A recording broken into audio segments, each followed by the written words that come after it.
புது சிந்தனையும் பொங்கி வரும் கற்பனையும் நாட்டுக்கு சொல்லும் பொன்மேடை.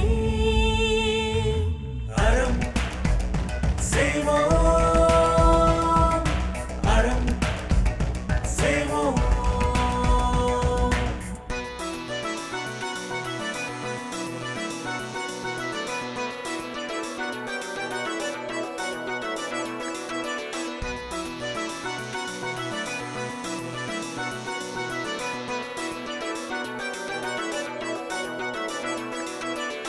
அச்சமில்லை அச்சமில்லை பாரதி பாட்டில் வெடித்தான்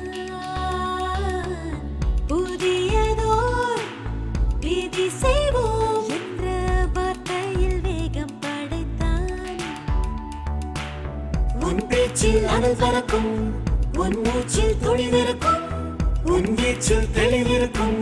நிலம் நலம் பெற அறம் செய்வோம், அறம் செய்வோம், அறம் செய்வோம், அறம் செய்வோம், அறம் செய்வோம், அறம் செய்வோம், அறம் செய்வோம். ஹே இளைஞனின் தேடுதல் வெல்லும் நல்ல வேடைகள் சிறுகதும் கருகதும் காக்கப் போடும் வேடை. அறம் செய்வோம். ரொம்ப அழகான ஒரு விஷயம். ஒரு நல்ல ஏரி, அப்போதான் மழை பெஞ்சு விட்டுருக்கு, ஏரி நிறைய தண்ணீர் இருக்கு. ஒரு வாரம் போகிறதுக்குள்ள பார்த்தீங்க அப்படின்னா எங்கெங்கேயோ இருக்கக்கூடிய பறவைகள் எல்லாம் மைக்ரேட்டரி பேர்ட்ஸ் தான். எங்கெங்கேயோ இருக்கக்கூடிய பறவைகள் இந்த நேரத்தில் பருவமழை இங்கே பெய்யும் தெரியும், ஏரி குளங்கள் எல்லாம் நிறையும் தெரியும். எல்லாம் வந்தாச்சு. வந்து ஏரி குளங்களில் இருக்கக்கூடிய எல்லா மீன்களாகட்டும், இருக்கக்கூடிய புழுப்பூச்சி ஆகட்டும், சந்தோஷமான வாழ்க்கையில் இருக்கக்கூடிய மரங்களில் உட்காந்து அந்த பறவைகள் எல்லாம் அனுபவிச்சுட்டு இருக்கு. காலம் உருண்டோட மழைக்காலம் போக கொஞ்சம் கொஞ்சமாக வெயில் சூடேற ஆரம்பிக்கும் பொழுது இந்த ஏரியில் இருக்கக்கூடிய தண்ணீர் முற்றிலுமாக வற்றி போகுது. வற்றி போனதுக்கப்புறம் வந்த பறவைகள் எங்கே போனாங்கன்னு கூட தெரியறதில்லை. இங்கே வாழ்வாங்க வாழ போகிறோன்னு மரங்களில் கூடு கட்டி குடியிருந்து பெற்று பெருகி போனால் அந்த பறவைகள்லாம் எங்கே இறங்கி போனாங்கன்னு கூட யாருக்கும் தெரியறதில்லை. ரொம்ப அழகாக இதற்காக தமிழில் இருக்கக்கூடிய பாடல் என்ன அப்படின்னா, அற்ற குளத்தில் அருநீர் பறவை போல.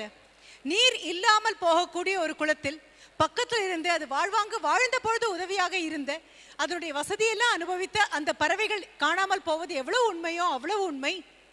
அந்த குளத்திலேயே இருக்கக்கூடிய ஆம்பலும் கொட்டியும் தாமரையும் எல்லாமே தண்ணீர் வற்றி போனவுடனே பறந்து போன பறவைகள் மாதிரி இல்லாமல் அந்த வற்றி போன அந்த ஏரியோடையே தங்களுடைய வாழ்க்கையை முடிச்சுக்கும் அப்படின்னு. இதுதான் நம்மளுடைய தலைப்பினுடைய மைய கருத்தும் கூட. எந்த வட்டம், எந்த நண்பர் வட்டம் நமக்கு ஆறுதல் தரும், எது நமக்கு அச்சம் தரும், எது பறவைகள் மாதிரி வசதியும் வாழ்க்கையும் இளமையும் எல்லாம் இருக்கும் பொழுது கூட இருந்து நம்மளோட ரொம்ப சந்தோஷமாக இருந்து மகிழ்ச்சியை மட்டுமே பங்கு போட்டுட்டு காணாமல் போகும். எந்த நட்பு வட்டம் இங்கே இருக்கக்கூடிய ஆம்பல் மாதிரியும் தாமரை மாதிரியும் அல்லி மாதிரியும் குளம் வற்றி போனதுக்கு அப்புறமும் கூட நட்பு வற்றாமல் உனக்கு இறப்பு என்றால் எனக்கும் இறப்பு தான் அப்படின்னு சொல்லக்கூடிய அளவுக்கு அந்த பண்பு மிகுந்த நட்பு வட்டம் என்னவாக இருக்கும். ஆனால் இதை பார்க்கணும் அப்படின்னா விவாதம் கண்டிப்பாக தொடரணும். அதில் இன்றைய சூழலில் பிள்ளைகளின் நட்பு பெற்றோருக்கு ஆறுதலே தரப்போகுது அப்படின்னு சொல்றதுக்காக இந்த மண்ணினுடைய குழந்தையாக ஒரு மாணவி அவர்கள் பேச போகிறார்கள். எங்க வீட்டு ஐயனுங்களுக்கோ அம்மனிகளுக்கோ கும்பிடணுங்க. இன்றைய சூழலில் பிள்ளைகளின் நட்பு வட்டம் பெற்றோர்களுக்கு ஆறுதலே தெரிகிறது, ஆறுதலே தெரிகிறது, ஆறுதலே தெரிகிறதுங்க. ஏன்னா இன்றைய சூழலில் வளர்ந்த புள்ளதானுங்க, அதனால தான் அந்த டாபிக் சூஸ் பண்ணிட்டுனுங்க. ஔவையாரை பார்த்தா அப்பவே பாடிட்டு போயிட்டாங்க கொன்றை வேந்தன்ல, வீரன் கேண்மை கூரன் பாகும், வீரன் கேண்மை கூரன் பாகும். அப்படின்னா என்ன அப்படின்னு கேட்குறீங்களா? சொல்றேனுங்க. ஒரு நட்பு, ஒரு வீரனோட நட்பு வச்சுக்கல அப்படின்னா நமக்கு ஒரு ஆபத்து காலம் வரும்போது அவனோட நட்பு அந்த ஆபத்தை அழிக்கிற அம்பா மாறுமாங்க. அப்படி ஒரு அம்பா மாறுற அளவுக்கு ஒரு நட்பு வச்சிருந்தோம்னா நம்ம பேரண்ட்ஸுக்கு ஆறுதல் தானுங்க கிடைக்கும். அச்சம் எப்படிங்க வரும்?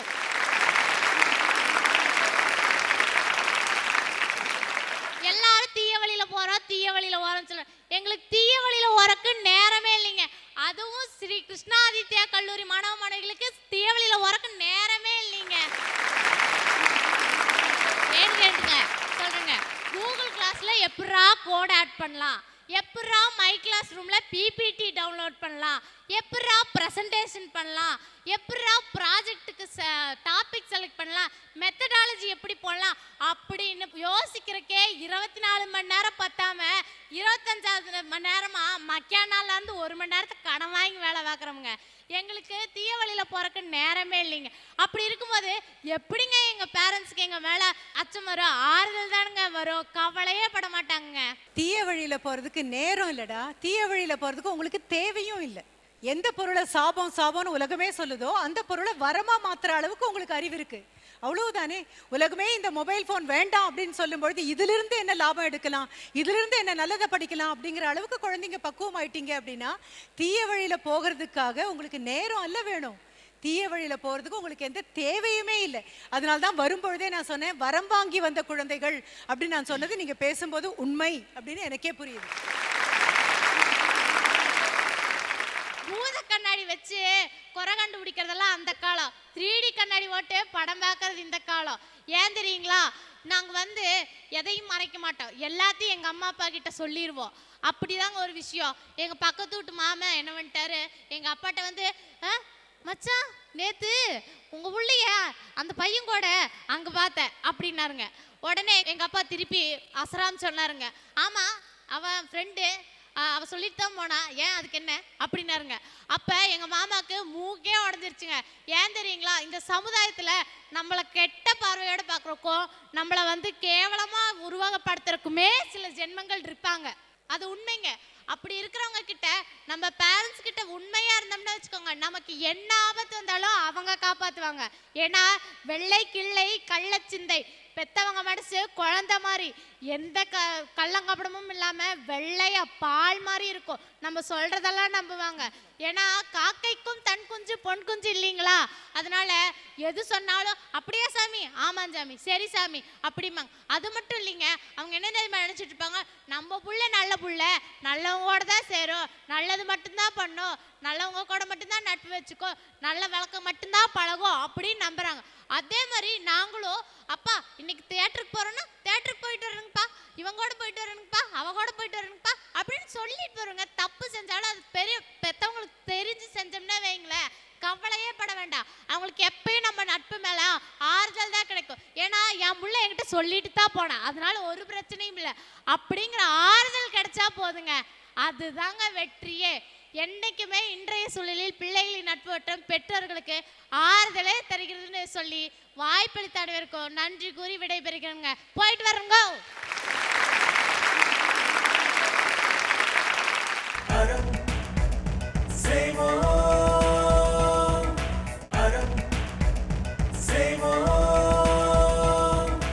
அச்சத்துக்காக இன்னொரு நபர் மிச்சம் இருக்காங்க, அவங்க என்ன பேச போறாங்கன்னு பார்ப்போம். என் அப்பா இதயத்திற்கும் என் அம்மா இதயத்திற்கும் ஒரு ஒற்றுமை உண்டு. என்னவென்றால் அந்த இரு இதயங்களும் எனக்காக துடிப்பவை, எனக்காக மட்டுமே துடிப்பவை. நண்பனும் துடிப்பாங்க, நான் இல்லைன்னு ஒருபோதும் சொல்ல மாட்டேன். துடிப்பான், நண்பன் துடிப்பான்.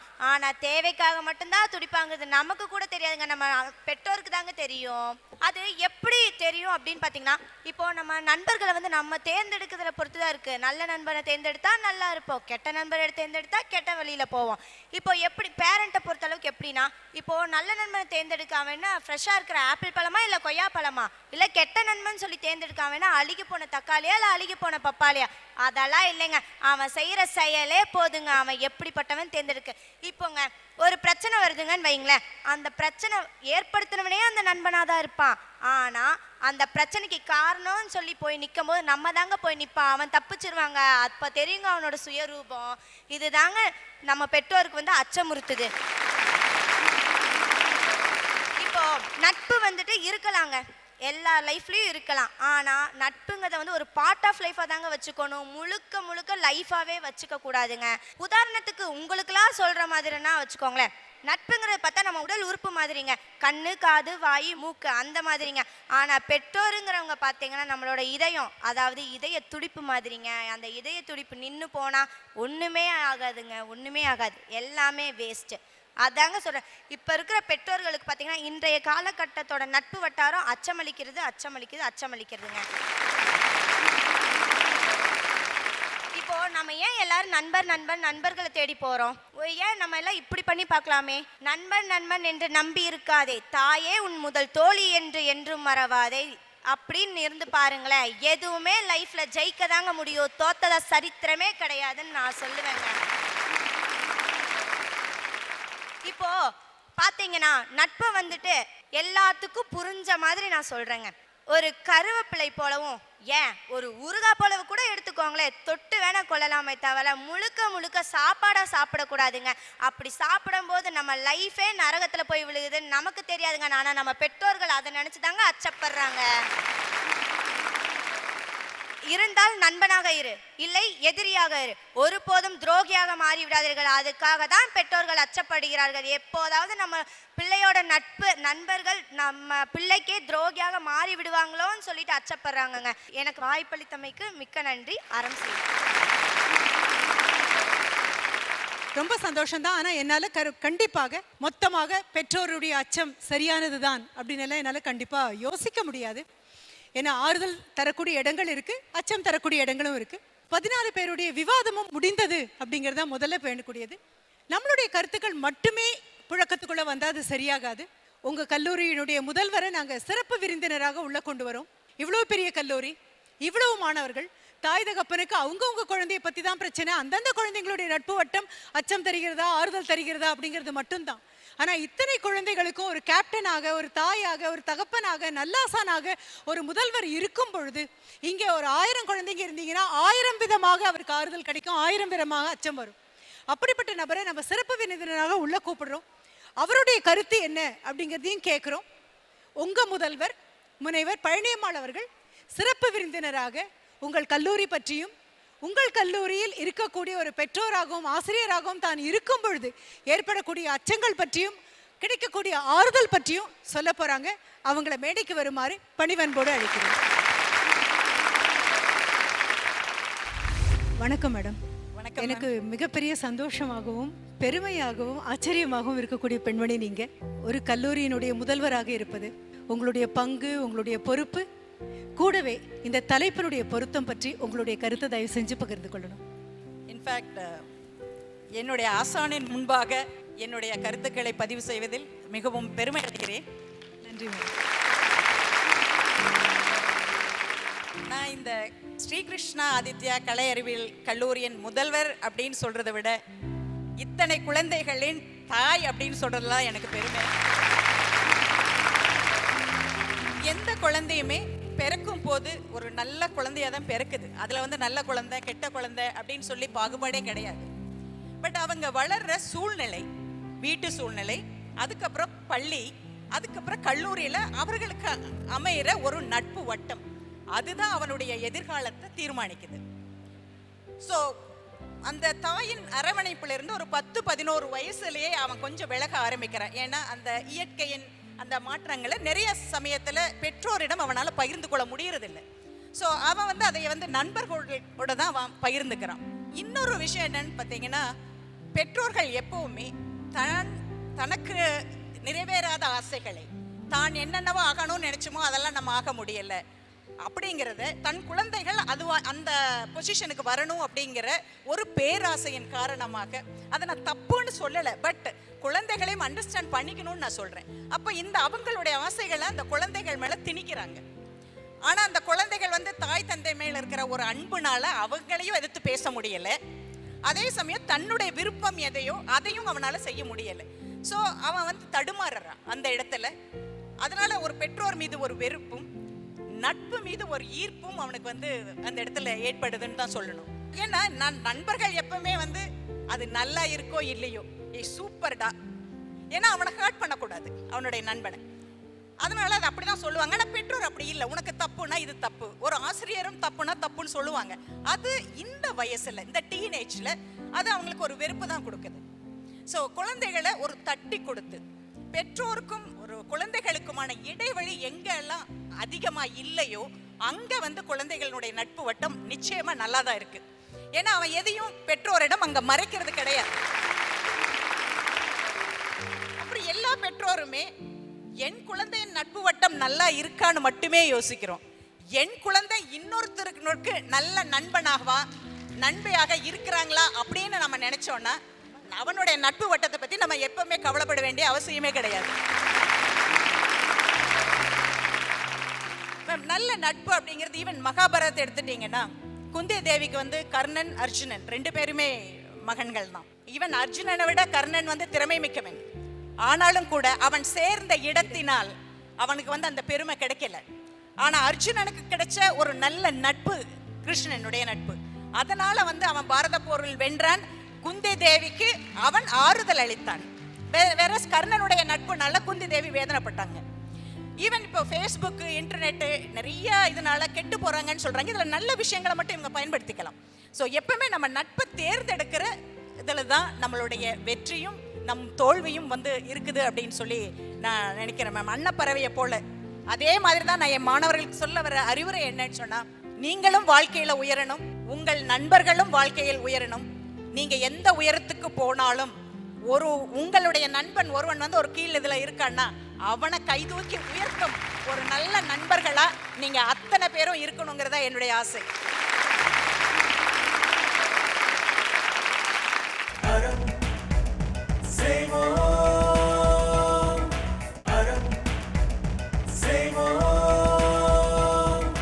நம்மளுடைய இந்த விவாதத்தினுடைய கடைசி எல்லைக்கு நம்ம வந்தாச்சு. இது நீதிமன்றம் அல்ல. இங்கு தீர்ப்புகள் வழங்கப்பட போவதே கிடையாது. தீர்வுகளை நோக்கி தான் நம்ம நகரணும். ஒரு பக்கம் தாய் தகப்பன் சுயநலத்தினால் தவறு செய்ய வாய்ப்புகள் உண்டு. தங்கள் கனவுகளை உங்கள் மேல் திணிப்பதற்கான வாய்ப்புகளும் உண்டு. ஆனா திணிக்கிறதுக்கு பின்னால கண்டிப்பாக நீங்க கெட்டு போகணுங்கிற எண்ணம் கண்டிப்பா கிடையாது. என் குழந்தைன்னு அரவணைக்கும் போது கொஞ்சம் இருக்க பிடிச்சிட்டா மூச்சு திணறி போகும் குழந்தைக்கு. குழந்தை திமிரும் பொழுது கூட விட்டு ஓடணும்னு நினைப்பாங்களே தவிர இறுக்கி அணைச்சதுனால குழந்தைக்கு மூச்சு விட முடியலன்னு அவங்களுக்கு புரியறது கொஞ்சம் கஷ்டம்தான்.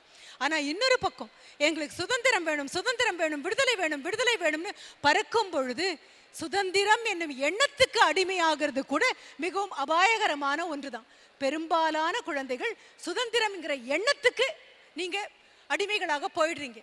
அதுலதான் இந்த நாட்டை பொறுத்த வரைக்கும் குழந்தைகளுக்கான இலக்கியம் கிடையாது. குழந்தைகள் மட்டுமே பார்க்கக்கூடிய திரைப்படங்கள் கிடையாது. 10 வயது குழந்தைக்கு பொருத்தமில்லாத திரைப்படம்னு எதுவுமே கிடையாது.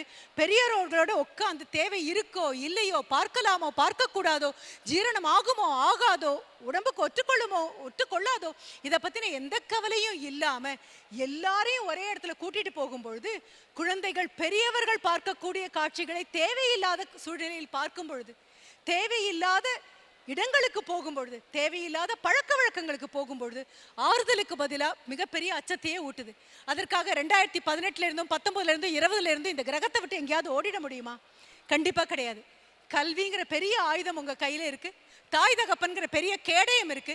அந்த கேடயம் பத்தாதுன்னா ஆசிரியருங்கிற அடுத்த கேடயமும் இருக்கு. ஆசிரியரும் தாய் தகப்பனும் கேடயங்களாக நிற்க, கல்விங்கிற மிகப்பெரிய கையில ஒரு கருவியும் இருக்க, போர்க்கலனும் இருக்க, நீங்க எதிர்காலத்தை நோக்கி போகும் பொழுது மிக முக்கியமா தெரிந்து கொள்ள வேண்டியது, நல்லதும் தீயதும் சேர்ந்து இருக்கக்கூடியதுதான் உலகம். நல்லது மட்டுமே இருந்தா அது உலகம் கிடையாது. தீயது மட்டுமே இருந்தா அது உலகம் கிடையாது. ஆறுதல் மட்டுமே கொடுத்தா அது நட்பும் கிடையாது. அச்சம் மட்டுமே கொடுத்தா அது நட்பும் கிடையாது. ஆறுதலும் அச்சமும் மாறி மாறி தரக்கூடிய ஒரு நட்பு வட்டத்தில் நீங்கள் மற்ற தாய் தகப்பனுக்கு எதை கொடுக்க போகிறீர்கள்னு முதல்ல முடிவு பண்ணிக்கோங்க. நீங்க ஆறுதலை மட்டும்தான் கொடுக்க போறீங்கன்னு முடிவு பண்ணிட்டா உங்க தாய் தகப்பனுக்கு கண்டிப்பாக ஆறுதல் தரக்கூடிய நண்பர்களே உங்களுக்கு வாய்க்க பெறுவார்கள்னு தெரியும். திரும்பி போய் நீங்க சொல்ல வேண்டியது என்ன தெரியுமா? ஒரு நாள் 14 பேர் மேடையில இருக்க ஒரே ஒரு தடவை நாங்க யோசிச்சு பார்த்தோம். இத்தனை நாளும் எங்க பார்வையிலிருந்தே வாழ்க்கையை பார்த்துட்டு இருந்தோம். ஒரு நாளைக்கு உங்க பார்வையிலிருந்து பார்க்கும் பொழுதுதான் உங்களுக்கு ஆறுதலும் அச்சமும் மாறி மாறி கிடைக்கும் பொழுது எப்படி துடிச்சு போறீங்க, எப்படி துன்பப்படுறீங்கன்னு புரிஞ்சுது. கையில தூக்கி இப்ப இந்த பொறுப்பை கொடுத்திருக்கு. நாணயத்தினுடைய 2 பக்கங்களாக ஆறுதல் ஒரு பக்கமும் இன்னொரு பக்கம் கண்டிப்பாக அச்சமும் இருக்கு. 2 பக்கமும் அச்சமும் இருந்தாலும் அந்த நாணயம் செல்லாது. 2 பக்கம் ஆறுதல் இருந்தாலும் அந்த நாணயம் செல்ல போறதில்ல. ஆறுதல் வரும்பொழுதெல்லாம் அச்சம் கூட வரும், அச்சம் வரும்பொழுதெல்லாம் ஆறுதல் கூட வரும். கல்வி கூடங்கள் செய்ய வேண்டிய பெரிய விஷயம் என்ன தெரியுமா? நல்லதையும் அல்லதையும் ஒன்னா குழந்தைக்கு காமிச்சு, நல்லதுக்கு போற வழி அவ்வளவு சுவாரஸ்யமா இருக்காது, அல்லதுக்கு போற வழி ரொம்ப சுவாரஸ்யமாக இருக்கும். இருந்தாலும் சுலபமான வழி வேறு, சரியான வழி வேறு. அல்லவை நோக்கி போவது சுலபமான வழி, நல்லவை நோக்கி போவது மிகவும் கடினமான வழி. ஆனால் அதுவே சரியான வழி அப்படின்னு ஆசிரியர்கள் கல்வி கூடத்துல சொன்னா, இனி 10 வருடம் கழித்து வரக்கூடிய அடுத்த தலைமுறை இப்படிப்பட்ட ஒரு போராட்டத்துல கண்டிப்பாக இறங்காது.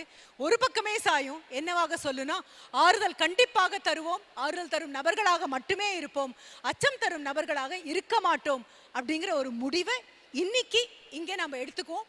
திரும்பி போகும்பொழுது மிகவும் பொறுப்புள்ள நண்பர் வட்டமாக மாறுவோம் என்று நம்புகிறேன். நன்றி, வணக்கம்.